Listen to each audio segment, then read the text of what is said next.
All right. So this video is on a metal shed. 4.5 years. Arrow brand. Arrow brand steel shed. I think this one is 10 by 12. Is that about what it is? Yeah. 10 foot by 12 Oh, foot? no. Actually, it's an 8 by 10, I think. Is it an 8 by 10? It is an 8 by 10. 10 by 12 is a bit bigger than this. Okay, but I got it on sale, right? We did. $100, $116, $160, $160. Yeah, it was a kit. It was a kit. It said it takes 2 guys 4 days to put together. I beg to differ. We put it together in one night. Yeah. 2 guys, 1 night. And not only did we put it together, we sealed every seam with 100% silicone. So that's what you're looking at. This nasty yellow crap Sun faded. is 100% silicone, seam gluing every seam together. But this tin is so cheap. The screws rust out. We didn't put it on a wooden block that's like a wooden platform that's treated like a floor, like they recommend putting it on. We actually Made our own slab. made our own slab out of junk in the middle and on the edges and a form and bags and bags and bags and bags of Quikrete. What, 30 bags maybe? No, a lot more than that. We weighed It was down a the lot. entire truck twice. Yeah, it was very thick. I never recommend someone trying to build a 4-inch or 6-inch in the back slab because it's going to take it costs more money in concrete than to actually get a truck here To pour it, yeah. to pour it. Just for this little slab. And it didn't hold up as good as it should because we didn't put any rebar in it. All we did was put a bunch of junk steel in it. Mm-hmm. And so Used some extra hardy plank we had left over as a border. yeah, actually we did. We used hardy plank as a border. You can see like the indentation on some of the parts. All of right, it. but that's not what I'm making the video on. The video on is this Arrow brand shed. The only reason this shed held up in a 100-mile-an-hour wind from a hurricane that passed over us and kind of sat on us for a little while. We got the eye wall, so we got both sides of it, the front and the back of the hurricane. And it wasn't a severe hurricane, but it was I think it was at least a Cat 2. It was. It was a Category 2. Right about around, yeah. And so we had dents and all kinds of things in it, but the shed wouldn't blow down. And the reason it wouldn't blow down is because we siliconed it together. So the shed is sheerly holding, all of its strength is being held by it all being glued together, basically. Not because of these screws with these cheap washers that almost every single one cracked on us when we screwed them in. Every single one of them. But this is what we did. So here's the back side. You can back up a little bit. And so the first thing that happened to this shed was the roof rotted. Oh, we put a vent up there at the top that's got a tiny battery a battery charger that's a solar panel and a fan that is out of I don't know, PC or a something. PC or one of those old PC towers. Yeah, one of those So computers. we got a 12-volt DC fan. So when the sun comes out and beams on this shed, it's pulling a little tiny bit of air from the inside of this shed to keep it somewhat from, getting too hot. And it doesn't really do much, but it circulates some air. But look, this is where things hit it. And The roof has. so Had. what am I telling you? I'm telling you you're going to get 4 years out of an Arrow shed before the roof is the first thing to start rotting. The roof starts to rot. And it rusts really bad on the top, and you get a hole in it. I already have duct tape on the top of this one after 4.5 years. Okay? Now, in different climates, it might hold up better, but not in the south. Not in the humid south. No. And look how thick that slab is. That's why we spend so much money on concrete. And this side got a huge brunt of the wind. Yeah, that got see. a branch through it. Yeah, look at all the projectiles that nailed this thing. Look, right here, right through. And Another branch. yeah, and you notice, I don't know what actually, maybe some things off the neighbor's house. So what we got is a bunch of Polyurethane gutter sealant, polyurethane, in all the holes, stopping things from getting in. And this is the bottom of the shed. There was a lot of debris here. And the first thing you're going to notice if you buy one of these Aero sheds, these old metal sheds, is, besides some door problems if you're not careful, is that the second you lay something against it, you're going to make it ugly.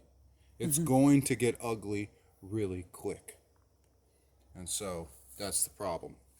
And then it starts rusting like that. And the roof line, yeah, well, the roof line rusts real bad. So I would show the roof, but it's almost completely pitch black, and I got some plywood on top of it, laying up there, just light plywood, in case it rains. But the front doors are still holding up. One of them fell off the track once. It's got plastic guide runners that hold it on, so it's really cheap. It's a really cheap shed. And my recommendation is, if you do buy one of these, expect it to be extremely short term. Temporary at best. At best. So probably what's going to happen is, in the next 6 months from now, I'm probably just going to let, an Oldsmobile or a Buick just kind of roll at about 15 miles an hour through this carport when this shed is empty, and just kind of accidentally forget to put my foot on the brake, I'll probably just let it roll and drive and just demolish this thing. And then put a nice wooden shed up with real wood and real materials. But this is a very temporary shed. So yeah, Aero brand shed, fine, for 2 to 4.5 years, depending on your climate, maybe longer. But that's all you're gonna get. And this is sitting on concrete. It's actually polyurethane down to concrete. See that big layer of nasty polyurethane? And Yeah. I thought I was going to be smart and put a vent in case it ever flooded inside, so it would be able to run out by putting a pipe there, a piece of PVC or conduit. Nah. And it works. It does let any water that might come in out, but it doesn't flood back here. So it's really just a vent. So I got those in the back and the sides. And it's still, to me, it paid for itself, okay? But that's about it. If I went to sell this house, it would actually be, when I do sell this house, it'll be an eyesore. So it does have to come down. It does have to get nailed with a Buick or an Oldsmobile or an old Chevy truck. It just needs to be taken out. I thought about reusing these panels for things, but they're so thin, they're not good for nothing. Maybe a concrete form. This thing is truly disposable. No, this is the definition of disposable. It is. It is. It's very disposable. There's nothing you can do with it. I remember tearing these down in people's backyard. The basic structure of this thing has never changed since the 1970s. I remember in the 1990s tearing these things down for people that had trees and weeds growing through them. Yeah. And we'd roll them up in sheet metal. First we'd crush them, and then we'd roll them up into a ball of sheet metal and tie them off and bring them to the dump. Because nobody wanted to sit there and cut each one of these screws or cut your hand all up with a pair of 10 snips. So we just kicked it loose and rolled it up in a ball and got rid of it. And so that's how you get rid of these. Unless you got a new one, then you can, But anyway, this is enough on the Aero shed. Is it worth getting one? Yeah. Yeah, see, I even sealed all that. We didn't miss a spot. If it's on shed and you got the money and the time to burn, then I guess maybe for temporary shed purposes. I got to tell you, it was real pain in the ass To put it together. to put every one of these dinky little screws in it. It was a pain in the ass. I mean, drop one, drop another one. They give you, I think, a couple of extra because they know you're going to drop some. It was a pain in the ass. And then to find all the little plastic washers and put them on the front and back and all that goofy stuff. That was the pain in the ass part. Be like part A, part J, part K, part O, part P, part Q. You think putting together something on Pinterest or something like that, or one of these other mainstays or a furniture kit. what's those fancy furniture places that you put your own shit together? Yeah. You think that is, you can tackle one of these because you did that? Don't necessarily think that, because we put this thing together a couple of feet away from this slab, and then we picked it up because it was light enough to pick up for 2 guys, and moved it onto the slab and set it down like a kite, like a tent. And we're like, yeah, this is not going to hold up in a storm. We were right, And so, well, no, actually, we were wrong. It did hold up in a storm. but just not for any length of time. It's just not pretty. The only reason it held up is because we glued it down, and we shot some anchors into the concrete.